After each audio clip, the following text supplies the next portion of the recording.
out of line just once, I swear to God, I'll gut you like a fucking fish. Do you understand?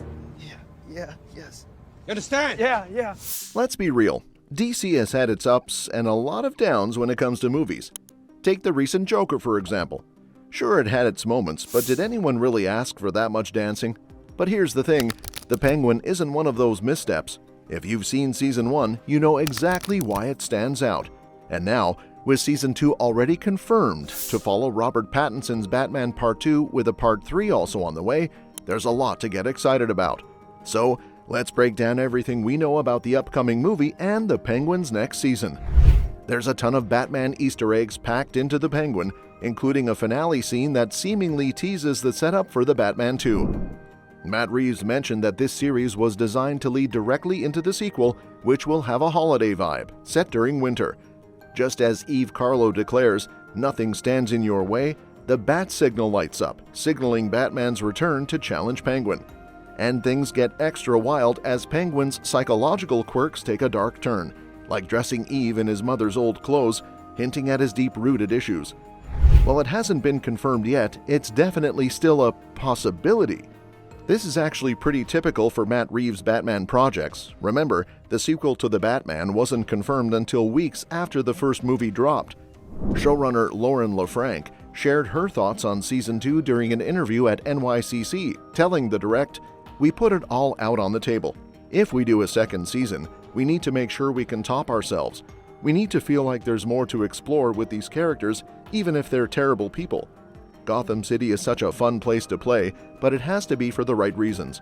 We shouldn't do it just for the sake of doing it."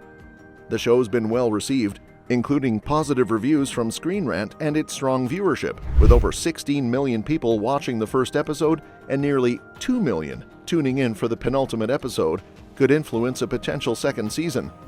However, Colin Farrell's comments might make a second season seem a little less likely. He's been pretty vocal about how challenging the filming process was. When asked by Total Film about the possibility of a Season 2, Farrell admitted, "I don't know, man. I loved it, but by the end I was ready for it to be over. It was intense. I was still grateful and honored, but by the end I was just tired of the whole process." He's referring to the labor-intensive work involved in wearing the heavy prosthetics for the role, which seemed to wear on him over time, even though he appreciated the experience. As for the future of the Penguin in the Batman universe, Matt Reeves has made it clear that the Penguin series will tie into the upcoming sequel. He called it the entry point for the next movie, saying it will connect directly to where the sequel begins, with Oz playing a part in that transition. Farrell himself mentioned to Collider that he's not sure when production for The Batman Part 2 will start, adding that he's taking a break for now to relax and enjoy some time off. As for the Penguin Season 2 cast, the list of survivors from the season finale is surprisingly small given how many characters were involved. Colin Farrell's Oz Cobb will definitely be back, though his thirst for power and the violence that runs deep in the Batman universe has left him with fewer allies. The most likely character to return alongside him is Deirdre O'Connell's Frances Cobb, though she's in a persistent vegetative state after her stroke in the finale. Since Oz didn't fulfill her request to end her life, she might return, but likely without much active involvement. Rhenzy Feliz's Victor Aguilar won't be returning since his character was killed off, but Cristin Milioti's Sofia Gigante could still make a comeback. She ends up back in Arkham, and her partner in crime, Dr. Julian Rush, played by Theo Rossi, is also there, which might hint that he could help her escape, leading to more conflict with Oz. Oz's girlfriend Eve Carlo is still in the mix, potentially with a new Oedipal twist to her character, and Gotham's gangland scene is set to expand. This includes characters like Robert Lee Lang's Link Tsai, who could play a bigger role, as well as Rhys Coiro's Gotham counselor Sebastian Haedy, who Oz uses to clear his name in the season finale. As for everyone else, they're mostly dead, so unless there are some supernatural returns, Season 2 might need to bring in some fresh faces. One of the big questions on everyone's minds is, what's the Penguin Season 2 going to be about? Well, it's looking like we're going to see Oz Cobb at the peak of his power. With Matt Reeves and the crew really putting their own spin on the Batman mythos, it's tough to point to specific DC comic storylines for where Season 2 might go. However, since Penguin's set to pop up in the Batman Part 2, we might see some cool stuff happen after that like a reluctant team-up with Batman to take down an even bigger threat.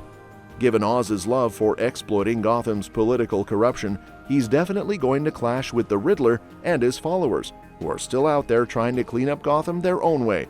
And Oz's shady dealings with Councilman Haiti could put him in the crosshairs of Riddler's crew. Now, we don't know for sure if Robert Pattinson's Batman is still actively running around Gotham after the Batman, but the final shot of the Penguin gives a strong hint that Jim Gordon thinks he is. Whether Batman will play a bigger role in Season 2 is up in the air, but honestly, the Penguin worked so well without him that it would almost be a bummer to throw him back in unless there's a major reason to bring him in. So, we'll just have to wait and see if Season 2 gets that big justification. And let's not forget, the Penguin finale set up the perfect way for Catwoman to return in the Batman 2. Instead of killing Sofia Gigante, the woman who had been running Gotham's crime scene and calling for his head, Oz actually makes a deal.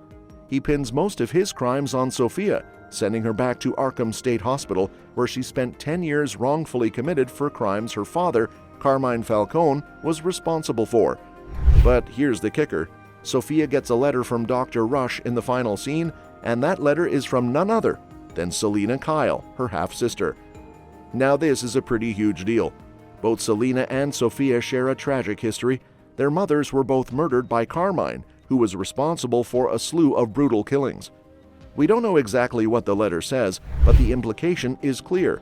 Selina's heard about Sofia and her role in dismantling Carmine's empire. This sets the stage for Selina's return to Gotham, possibly to reconnect with Sofia and maybe even try to bust her out of Arkham. This opens up a ton of possibilities for the Batman Part 2.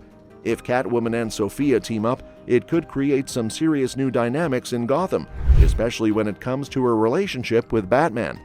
It's easy to see how Sofia's presence could put a strain on Bruce and Selina's bond. After all, Selina's not exactly someone who's interested in playing by the rules, especially when her father got away with so much for so long, and Sofia has suffered for crimes she didn't commit. If Selina tries to break Sofia out, that's going to create some serious friction with Batman. Either way, it looks like Catwoman and Sofia could play key roles in the sequel, and I'm definitely looking forward to seeing how that all plays out when the Batman 2 drops in 2026. Well, that's a wrap for today's video, folks, but don't go anywhere. We've got a ton more juicy updates coming your way about Batman 2 and Part 3. So keep those eyes peeled and stay tuned for more. Thanks a bunch for watching, and we'll catch you in the next one.